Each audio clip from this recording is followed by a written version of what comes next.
I've always loved the idea of simple paganism, not grand rituals beneath the moon or ancient incantations delivered with ceremony, but instead a quiet sort of magic woven into the fabric of the everyday. This is a type of magic that is accessible to everyone, requires you to purchase absolutely nothing, and is within your very being. The steam curling from a morning cup of tea, a whispered intention as the sun rises over the hillside. It's in the simple offerings left for birds, or the way your hands move through the earth, planting, tending, listening. The pull of the tides, the rhythm of the seasons. There are stories to be found written in tree rings and fallen leaves. It's my belief that magic isn't just found in ancient books and sacred places. It's in the mundane, the unnoticed, the small moments of in-between. This video is about how to infuse this magic into your everyday life. This is about simple paganism. So for me, the most absolutely essential and important part of my everyday simple practice, I guess, is connection to nature. And it goes beyond just getting out onto nature walks and, seeing the trees and that kind of thing. It's more like a deep understanding and recognition that we are all part of nature. We're not like this separate thing where you have to like go and seek nature out. Like, it is within you and you are part of nature, and there are loads of ways that you can connect with the land. And I really like the idea of animism, that everything has a spirit and a life force and an essence, and connecting to nature in these really deep ways helps you feel more connected to yourself and just a deeper understanding of like why everything is the way it is and all of the blessings that exist in the natural world. So I talk about this all the time, but I love to get out onto like really reflective and purposeful walks. And in today's world, it can be really easy to just have like nature walk as this like tick thing that you've got to do. You've got to go on your hot girl walk and put a podcast in, music, whatever. And I think there's definitely times for that, like absolutely do that, but I think it's really important to try and have like more connection with the nature that you are around as well as doing that. So one of the ways that I decided to do this like years ago, when I was like, okay, I want to have a closer relationship with the land, is I just looked at the hedgerow and at all the trees, and I was like, okay, by the end of the year I want to be able to name almost everything in the hedgerow. And I'm still not very good with tree identification. I feel like such a failure because of it, but yeah, I wanted to get a lot better at that. And I found that the plants in the hedgerow and like in the ground and stuff were like a lot easier for me to identify. So I got some books and I got little plant identification apps and all that type of stuff. And when I would go out, I would try and add a new plant to my knowledge. So you can start really basic, and you could also do this as like maybe like a foraging thing as well, but obviously you can't forage every plant. But like a good way to start would be like, okay, I'm gonna start with nettles. And nettles, you might think, oh, it's an annoying weed and it just stings you and it's horrible, and like I hate when I see a nettle. But when you actually start delving into nettle, it's like, wow, you can read about all of the incredible health benefits. It is like the superfood, all these amazing things that it does for you, all the folklore and history and stories, and even like the fact that you can make fabric. Like you can make threads and ropes and twines and things out of nettle fibers. There's so much to dive into with every single plant. So I just feel like it's just a really nice thing to do. It's like, just go out and have a little time period where you connect to each plant, because you learn some crazy stuff and it's so fascinating, and you can really get stuck into it. Like I could make a whole video on like one plant at a time and just like talk you through them, and maybe I will at some point, because it's just so interesting. Same with trees and animals even. So you might like want to learn to recognize bird calls. That's a really fun thing to try and do. It's quite hard actually, because if you hear a bird call, you can't like Google what it is, you can't like explain what it is. It's so difficult. So you have to just like look at videos or like websites where it's got the sound and try and like connect that to what you hear outside. it's quite tough, but it's fun, it's rewarding. And obviously recognizing the birds and animals and insects when you see them as well, and feeling like everything has a little spirit and an essence and a voice and a story. And that might sound weird with plants, but it's true. And you get to know the plants in your local area, like where do they grow, what kind of conditions do they like, you know, what do they look like throughout the year, because it changes so much. That's why I think it's really nice to go on these like big seasonal walks where you can like really just see the world for what it is at that time of the year. So that's something that's just really, really nice to do. Just start by picking individual things and like really connecting deep with them. So you might, you know, start making nettle teas or nettle pasta or whatever, and then move on to another plant after you've identified it. And another really nice thing that you could do is create like a nature journal or like a grimoire, herbal book, whatever it is. But it doesn't have to just be herbalism if you want to just look at stuff in general. And when you see stuff in nature, you could take a picture and print it out and stick it in like a scrapbook. You could draw it, paint it, write about it, like how does it make you feel, what are your like thoughts and reflections on it, but then also the more factual stuff about it as well. And you've got this like really nice personal knowledge base, like just for you, with your interests and the stuff that like resonates with you, and it helps you remember everything as well. So that's something that I really would recommend if you're starting out and you're like, I don't know how to connect to the land. Just pick things and try and like go deep with them. Another thing that I do is greet everything. I've been doing this since I was a kid. When I'm in the forest, I'll just say out loud or in my head like, hello trees, hello rocks, hello pigeon, you know, like all those types of things. And I don't know, I just feel like, yeah, because I really, really view that everything has its own spirit and essence, and I want to greet it and say hello and, you know, make myself known to the woods. And I feel like I am known to the woods now, and there are certain trees that I know and I have connection with, and I can like pretty much hear, well, I can hear their stories, and these types of things. And it just starts with these little practices of like, yeah, saying hello, like how you doing, you know, those types of things. And that's something that I really love to do. Really helps me feel connected with the landscape, and like we're in a bit of a relationship as well, and we can talk to each other. It's also nice to collect things in nature. So a lot of people have altar spaces. You don't need an altar if that doesn't resonate with you. It could be somewhere where you actually do like magical things, or it could just be like a nice little decorative area in your house. But basically, like if you are out in nature and you see like a really cool rock or a pine cone or like these types of things, obviously do it responsibly, but you can gather things in nature and bring them inside, and then you always feel like you have that connection. And it's the same with plants as well. Having plants inside the home, if you're maybe in a place that isn't like super accessible to nature, that really helps, because you feel like you've got other life within the house as well, other than just yourself, and you can, you know, care for it and look after it and nurture it. And again, you've got that little relationship. You can say hello houseplant, and look after it in that way. So connecting with nature for me is the most important thing, and that's what I would really recommend starting with. The next thing that I could suggest is just adding really small, simple rituals into everyday life. And this doesn't have to be like some elaborate, fancy spell. To be honest, I don't really do stuff like that. I just do little things sprinkled throughout the day. So it could be something as simple as a little tea ritual in the morning or the afternoon. And you can pick herbs that are corresponding with what you want to bring in or how you're feeling, and you can whisper a little intention into the water, or like stir it in.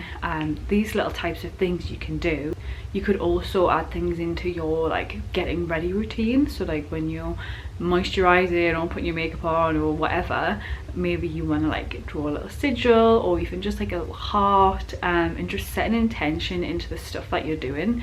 It's about being like mindful of everything that is going on around you and seeing meaning in things. So maybe when you're in the shower, you, instead of just getting in and out the shower, you can visualize the water, really washing away any sort of negativity or anything that you want to let go of, and just watching that go down the drain, and then feeling sort of renewed and refreshed after that.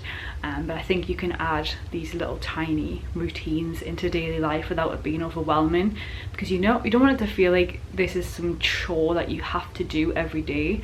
It's more like, how can this be infused with life? So maybe you wake up, you open the window, you say hello to the world outside, maybe you whisper a little prayer or a little affirmation, maybe you say an affirmation in the mirror, sprinkle little intentions into the stuff that you're doing. Me and my partner did this thing for years, and then we stopped doing it, and I think we need to do it again, where we just have this little rock. We each have a little rock on the bedside table, like little crystal rocks, but you can use any rock. And I'm like, this is magic rock, so every night we have to hold the magic rock and say 3 things that we're grateful for, and then I just feel like the good vibes are going into the rock. And then it's just like it's just a nice little thing to do, because it reminds you of it every time you see the rock. It's like, oh, that's where we were like saying all this nice things, and also it's just a reminder to practice gratitude throughout daily life as well. So there's little things that you can do like that to just sprinkle in a little bit of like whimsy and magic, and also looking for meaning in things as well, and adding your own meaning and intention into life. So that's something I would recommend if that resonates with you. Another way that I really try and deepen my connection to paganism and the things that I'm interested in is try and seek out community. And this can be really difficult, especially if you're living in an area where there isn't a lot of this sort of thing going on, or maybe you live very remotely, or whatever it may be. But if you look, I would be surprised if you weren't able to find anyone similar to you in a reasonable traveling distance, because I think the internet has been really great for this. When I was a little girl and a teenager especially, I was like, I am the strangest person in the world, there's no one else like me, I'm crazy, like why can't I find anyone who's like me? And then as I got older and was able to, you know, go out there, talk to people and do things, and with the internet, I'm like, oh no, there's loads and loads and loads of people like me, I just wasn't surrounded by them before. And it can feel really nice to have a community, or just like a one person or whatever that you can do certain things with. So I can be found, you know, Googling for hours, looking on Facebook groups and events in the local area, on Instagram, looking at like locations and hashtags and stuff, to try and find events in the area. And where I live, there's not a lot, I'll be honest with you, there's not a lot, and it might seem like there is, but I really seek these things out. And up here in the north, I feel like, this might sound really bad, but like down south, they seem to have these elaborate celebrations and rituals. You go to the wassail, there's like 1,000 people there, and you know, dancers and bands and you know, all this type of stuff. In the northeast we don't have that. I don't know if there's just not as many people, or it's a northern thing, I don't know. But I go to these events even though sometimes there's like no one there, or it's like, yeah, it's sometimes they're a bit weird, but I try to just do that anyway. My camera filled up, so I've restarted it. Hopefully I'm in a similar position. Yeah, so I try and seek out these kind of events. So recently I went to a wassail, which was very sweet and just reminded me that there are people out there who are interested in this thing. I also try and go to other little events that are kind of like adjacent to this interest, so they're not directly pagan, but like, for example, I went to a incredible night which was a immersive cinema dining experience, and it was to watch a old folk horror film. And obviously that's not pagan, but there's a big crossover with people who are interested in that and people who are interested in what I'm interested in. So that's how you kind of find these people. And also obviously be aware of stranger danger, but like genuinely my best friends, I found them just through messaging them randomly on Instagram, and we've been following each other for years, and like, you know, talked a lot, and then we were like, she would just meet up, but like, yeah, you seem cool, so you seem cool, and then now we're literally best friends. So the internet is really helpful for that, to be honest. But definitely search out things in your area and try and make connections with people. It doesn't even have to be like actually pagan stuff. It could be like, maybe there's like a community garden or like an orchard or something where you want to go and help, volunteer, or these types of things where it doesn't actually have to be pagan, but it's about like, you know, that relationship with nature and community and these types of things. So it is nice if you have people who are interested in what you're interested in, because it can be hard going it alone. So I try and really push myself out of my comfort zone. I find it very, very scary. I'm a massive introvert. I'm not very good at talking to people, so it is difficult. But I would say definitely push yourself out there and go and do it, because it's very rewarding when you do. The next thing that I would suggest is to continuously learn. Keep curious and always try to seek out more information and more knowledge. And this is something that I really enjoy doing, and it really helps just deepen your understanding of what is out there, what could be out there, and all the different things that you could do. So a really simple way is just with books. So you can visit a bookshop, but also libraries are underrated as well. They can get stuff in for you if you request it, and explore books that are related to stuff that you're interested in.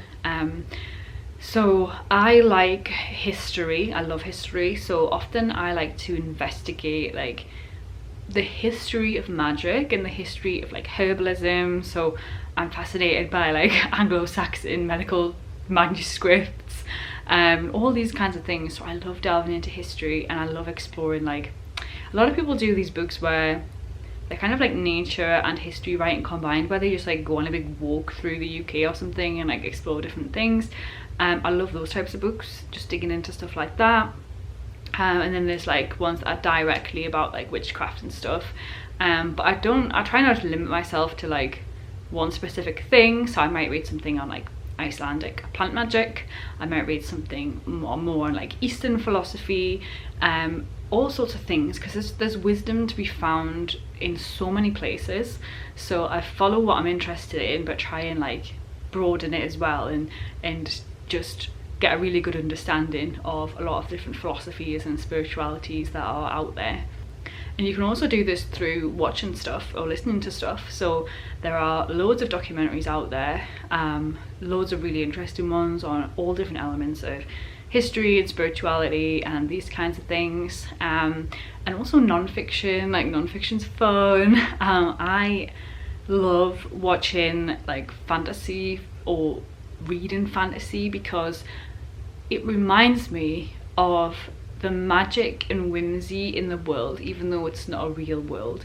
So I love reading books about people who are witches, less so historical, because that can get really sad. I do enjoy it, but yeah, it can get really sad and intense. But like more like whimsical ones, where there's people who are working with magic and plants and herbs and potions and spells and all that type of stuff, because even though it's obviously fictional, it's really inspiring and nice and cozy, and it helps you try and understand the whimsy in everyday normal life as well. I feel like every time I read a story, I take so much away from it. Like you basically get to live another life. Like you get to see the world through someone else's eyes and their experiences. So it's like you learn so much every time. So I definitely wouldn't knock fiction books as well, and I would say definitely keep your mind broad to different things, and films as well, of course.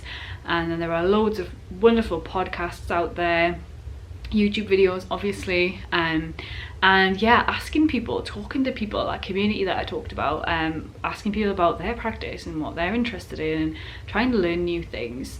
I love going to museums and gardens and historical houses and exhibitions, and really trying to just absorb as much information as possible. I love learning and just discovering new things. So often I can be found like just, you know, nose deep in some obscure research that will never see the light of day, or I will be exploring different places. And something that I just came across yesterday, which literally blew my mind. I can't believe I've never even thought about doing this before. And I'll put the video in the description of the creator who made this video, because it is just wow. And she talks about the concept of creating a digital garden. Basically, it's like when you consume all this stuff, sometimes it can be easy to like mindlessly consume and forget about the stuff that you've investigated. So her idea was to create a digital garden, and the platform she suggested was Obsidian, because you can add tags that like connect to each other. Because obviously you can write stuff in a notebook, but it's got the downfall of that it's like chronological and you can't easily connect these things. So when she watches something or reads something, listens, whatever, she'll like write her reflections on it in this platform, tag it, and then the tags of like related topics eventually will all start to connect, and that's how she like comes up with ideas and like connecting ideas and yeah, like concepts and things like that. So obsessed with that idea, like I can't believe that never occurred to me before. That's going to be a huge help for me, so I'm going to start doing that. That's a nice idea for keeping track of all the stuff that you are consuming as well. And the last thing, I guess I kind of mentioned it a little bit already, but I really love using herbs in food. It's like a really simple way to connect with nature, but also like do little simple rituals throughout the day. So like I mentioned tea ritual. So you can, once you start doing your foraging research, exploring in nature, you can start learning about plants and research correspondences in folklore, but then also feel what you feel about it. So some plants are really obvious in what they're trying to give you, like just the way they look, smell, feel, but some of them aren't as clear, I think. So I think you should follow your intuition as well as looking into folklore and whatever research you've been doing, and pick herbs that are aligning with whatever you want to bring in or whatever you're feeling that day, and use those as like ways to set intention. And you can also make herbal things as well. So like you can make herbal like body products, hair washes, like all these types of things, and using the magic of the plant and the intention to bring in whatever you want to bring in. Same with food as well. So like adding little things into your food when you're adding herbs in, or like certain things that you're eating, and even like stirring intentions into food and stuff like that. I think it's like a really simple way to just add in a little sprinkle of magic throughout the everyday. So that's something that I would really suggest as well. So I hope this was helpful and gave you some ideas of ways that you can embrace everyday paganism in a very simple, accessible way. That's what I always want to do, is make it really simple, really accessible, so no matter where you are and what you're dealing with, you can find little ways to sprinkle this in, because this should be something that is so innate. It's part of who you are and your connection to the land, and there's no prerequisites for that. Like, you're allowed to do this. This is folk, this is for the people. So yeah, those are my suggestions. If you've got any as well, please leave them in the comments. I would love to read them. And if you want to see more videos like this, then you can head over to my Patreon. Thank you so much to all my Patreon subscribers. I'm just like, it makes me smile so much when I see you on there, and when I see people actually subscribing. I can't believe it. So thank you so much. I'll put the link down there if you want to see more. And as always, thank you so much for watching this video. Leave any comments with suggestions of stuff that you want to see, and I will see you in the next one.